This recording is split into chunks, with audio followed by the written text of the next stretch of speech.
This is part two. I'm talking with Holmes Gassimi regarding the hockey stick Synergy, the creator of the Synergy hockey stick. Holmes, we're in part two now. All right, the fun part. Yes. How were the flex numbers designed for Easton? And those numbers are being used by other companies now. Uh, yeah, I think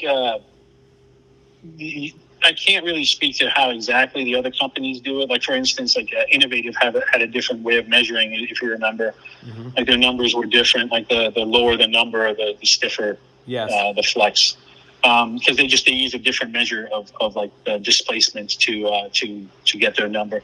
With us, it was and somewhere on YouTube, there's a really long video of me walking a TV crew through the factory, and we show this stuff. But to get the shaft number, basically the stick was put into a fixture that was held at the handle end and in the middle, and a pressure was applied in the lower third of the stick, and the number of pounds needed to deflect the stick 1 inch is what the flex was. So an 85 flex, it takes 85 pounds to move that tip 1 inch, and so on and so on. And it went up to 110 or 130 that we did for a couple of guys in the league like Chara and Manny Nordstrom, who basically used the 2x4.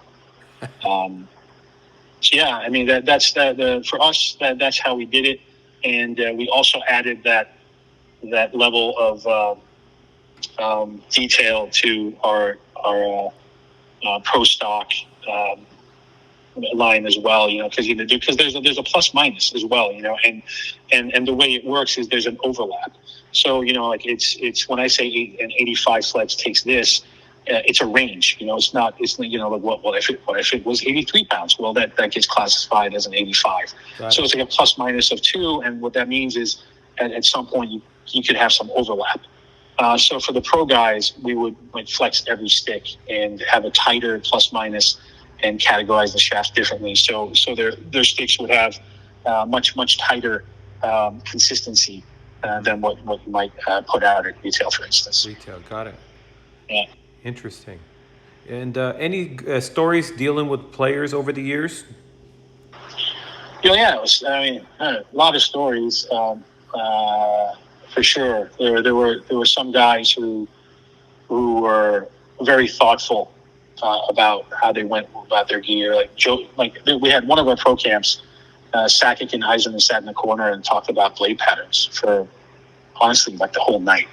It was like, why do you do this? Why do you do that? And it was after that actually Eisenman started experimenting with almost a mirror of what Sakic used. Like he started changing his pattern because I don't know if you knew this, but the Easton Drury pattern, which is the equivalent of the Bauer P91A, that was Eisenman's pro pattern. Oh, really? Yeah. It was the YP. So Eisenman had a pro pattern, and we ended up hard tooling that pattern because there were a bunch of guys who were going into it. And I liked it so much that when it was time to expand the line, we added that as the Drury.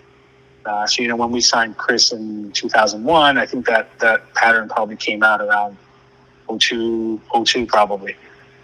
So like really, the really nice heel curve, which you don't see any more of those out there. Like it's old guys like me in beer league that might use something like that now. Like everything is a toe curve now.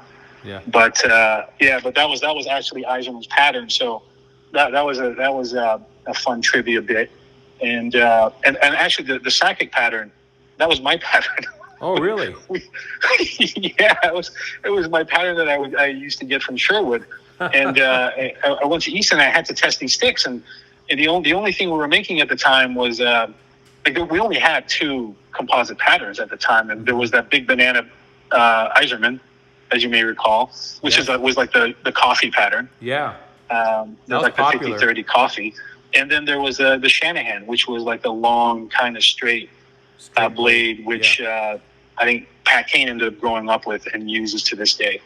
But I Oh, I think there was also the Lidstrom, which The was like the Lidstrom square big toe. shovel. Yeah. I was seriously hitting field goals with that thing.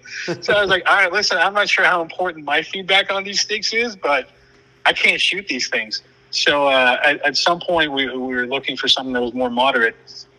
And I was like, you know what, can we just do this? And it ended up becoming like the most popular pattern in the NHL, like in 2002 or 2003. I would go to my pro guy and be like, hey man, we've expanded our capacity, so if you want to go and offer custom patterns to guys. He's like, dude, they're all shooting Sackets. I'm not going to change that. Like, all right. So that was that's probably one of the lesser known tales of synergies. And what else? I got one of my pro guys got pissed at me because I came from Nike, so and my previous job was in the rooms. So I knew some of these guys, and I certainly knew equipment managers. So when the Coyotes were in town in the fall of '99, I just dropped in to say hi to the equipment guy, and both of them actually, both Peter Miller, who was there with the Kings at the time, and Stan Wilson, and I was just checking in. I bought the stick to see what they thought, and do you remember Darren Quint? Yes, defense. Yes. Darren Quint was on Phoenix at the time, and he worn Nike with me, just for a short period of time, either a year before, or a couple of years before. So we were just chatting. He's like, "What do you have?" He's like, "Well, it's kind of close to what I shoot. Do you mind if I take it out?" And I'm like, "Yeah, go ahead." So he goes out there for warm-ups, or the morning skate, and he comes back. He's like, "Can I keep this? I want to use it tonight." And at that point, I'm going, "Oh no," because like his rep's not there. I came in just to say hi, and now I got a player using it. So I knew the phone call that was coming from that. I was like, yeah, what am I going to say no? So he uses it that night, and he scores a goal. I think he scored like the game-winning goal. Wow. So that for you is the trivia question: who scored the first synergy goal in the NHL? And it's Darren Quint. It is not Steve Eisenman. It is not Scott Gomez. It is not Peter Ford. It's none of those guys. Wow. It's Darren Quint. So there you go. And this was what day was it about? What month exactly? So people that it would have been you just heard what I told you about time, right? Yeah. It was fall. I want to say it was probably November of '99. No, okay. So if Arizona came through on November of '99, you could probably look up the stat line, and Quint has a goal. So Arizona Coyotes, the first team to use the synergy. I can say that too. Yes. That's awesome. If you don't want to give Quint his props, yeah. Yeah. So that was definitely a fun one. But no, I mean, there's the best story I have overall with players is like as I told you before, we were having these other companies coming at us with product, right? And obviously this category was growing, and they were looking to get a share of it. So when we were developing the Stealth, and one of the reasons I called it the Stealth in the end was because of this. Like we wanted to test the stick. We tested it internally when we found the design that we all loved. And one of my coworkers was honest that he was like moving the post. Like he was hitting the post and the pucks were rebounding past the blue line the other way. He was just rocking the puck. I don't know if you remember Dave Bankowski. He came up to Hockey Alley. You met him. Yeah. But yeah, so he was absolutely just destroying the puck with the stick, and we were like, all right, that's the design. So in the next month, it was like the Homes tour. We looked at who was playing at home, who we wanted to get feedback from, and between myself and my head of R&D, we dressed up a whole bunch of Stealths as synergies. Like we didn't want to tip our hand. Yes. And we went and just had guys shoot it and give us feedback. And Joe Sakic loved it. He's like, yeah, and he switched to that stick the moment he started shooting it. And we ended up unveiling it when Sakic was in Anaheim. It's a similar story. So the Sakic comes to Anaheim, and we give him an actual Stealth, and I think he put up a hat trick that night. Wow! And there was a great picture of him on one of his goals with like a great flex of the stick as he's shooting it. And so that was kind of like the launching point of it. But no one knew. Like no one in the industry knew this was happening. When we went to the trade show, and we unveiled this product. Like, it caught everyone by surprise. Hence the name. Wow. So interesting. yeah, so it was a stealth project, and I love the way the stick looked, but that wasn't the inspiration for it. Like, it was supposed to kind of pay homage to maybe like the stealth, like B1 bomber, like the stealth fighter. The stealth fighter. Yes. Yeah, so it was the original design I had for it was like tonal black with like a little bit of red in the logo to kind of call out the light on the fighter jet. So it was like supposed to be all black, and there was honest to God, like a 90-minute debate in a strategy meeting as to whether or not it should be like a NASCAR with logos everywhere, or just be all black, And my position was, at that time we had a big percentage of the NHL. So if people were watching it, and 50, 60, 70% of the players were using an all black stick, you didn't need a logo. They'd be like, what the hell is that black stick? And they'd go and find out. So what you ended up seeing was the compromise. We had we did the silver tip, but it was the black after that, but it was somewhat understated, but not really. So it was a little bit designed by committee. I didn't mind the way it looked, but it wasn't the way that it was intended to look. But yeah, it was that was a really interesting time, man, because that was a lot of R&D shoved into a very short period of time. As was the synergy, to be honest with you. I mean, like we were sitting in June with no design, and we had a guy in the NHL scoring goal in November. So that's pretty good. It's very good. I am holding a stealth in my hand. I just have the shaft. I did put a blade in, and I made a video shooting with it. The thing shot really well with I put a replacement blade in the bottom. But it's metallic red on the bottom, and underneath this is a chrome silver paint. Yeah. And what does Thermatech stand for on the shaft? Thermatech. It's we brought in like a different resin system. It was just like a more durable resin system that we started introducing just to kind of make the shafts a little bit more like a slash guard, if you will. Like it just because the way those sticks failed was usually either got a skate nick that cut through, or it was chipping. And once that resin got deformed or chipped or compromised in any way, then it became the chances of it failing became much greater. So it was it was a marketing way of highlighting one of our manufacturing or process updates. Nice. Yeah, it looks really good. I like the colors. Great design you did on this for sure. Thank you. Yeah, that one. I love that chrome paint. I mean, that was all about how do we make our composites look like the Gretzky aluminum. Yeah. That was a lot of fun to do. Nice. We had really good partners on the paint development side for that. Yeah. And the Kevlar shafts were durable. Was that hurting any in the company for people not buying as many? Because before probably you were there was Z-Bubble and there was the original ultralight. Those held up really good. And was that hurting the company in any way? No, I think it was no. The Kevlar was as much addressing skate nicks and things like that as it was a dampening element. Because one of the challenges the other competitors had, if they weren't using Kevlar, and with their manufacturing processes in China, they couldn't use Kevlar. Got it. Because it would, if it got pinched in the mold and you sanded it, it would fray. So you couldn't do the type of manufacturing that they did with those. It wasn't, because our shafts were made in an oven with a manual, so it was like a compression manufacturing. It wasn't in mold style that companies like Bauer and CCM were using at the time. So they couldn't use Kevlar.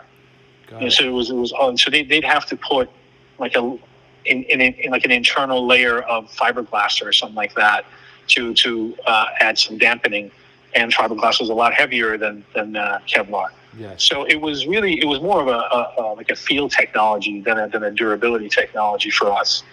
But man, when that war started, when the Iraq War Yeah. started, the price of Kevlar just shot through the roof and it never came down. So no one uses Kevlar anymore. No. It's just it's gone. Like It's it's just too cost prohibitive. Yeah. And speaking about manufacturing, you guys manufactured in Mexico, and how was that competitive advantage to use at the time? Well, I mean, it gave us a lot more direct control. I spent a lot of time in the plants. I mean, I spent a lot of time on I-5, man. I tell you that. I mean, it was, particularly when we were in the middle of the development cycle, I was down there so much that I ended up moving to San Diego from LA, where our headquarters were. I was just like, no mas, man. I can't do this drive anymore. So I was living in San Diego for the last 2-3 years. I was with Easton because it was just an easier access to the facility. But it made us much more nimble because we controlled manufacturing on a much quicker turnaround basis. Our R&D was there. Our pro line, it was like this Ferrari line we set up separate from our retail line. Their turnaround was infinitely faster than our competition at the time, which is something we needed. So there were a lot of benefits to being there, and also we had fine-tuned our manufacturing processes in Mexico, and that's where everything, and all the performance products were made there at the time. In the last year I was at Easton, we had qualified a couple of factories in China, and they were making some product for us, but none of the high end stuff at the time. But now it's different, man. It's now there are a bunch of outfits that are selling sticks on Instagram, and you got $10,000 in a factory contract. You're or a factory contact. You can manufacture sticks, quote unquote. So different world. Yeah. And if you guys had the internet back then, like they do today, what could have been done? Oh my! If we had the internet when we were yes, I mean the value of social media for marketing purposes, targeted marketing purposes, like I'd have to do things like when we were launching the Psycore, I just said, all right, like how many guys do we have at the 2002 All-Star game? And like, okay, make all of their sticks orange.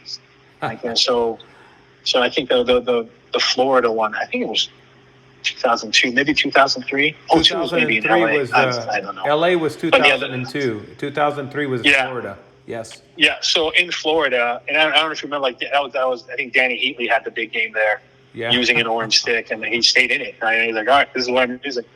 So we would use events like that captured a lot of eyeballs and were like these like kind of standalone events where people would see in the hockey world would see things, and it also coincided with our launch times, which were generally like early spring, so it was kind of like the last tease to get the hype going before we launched 2-3 months later.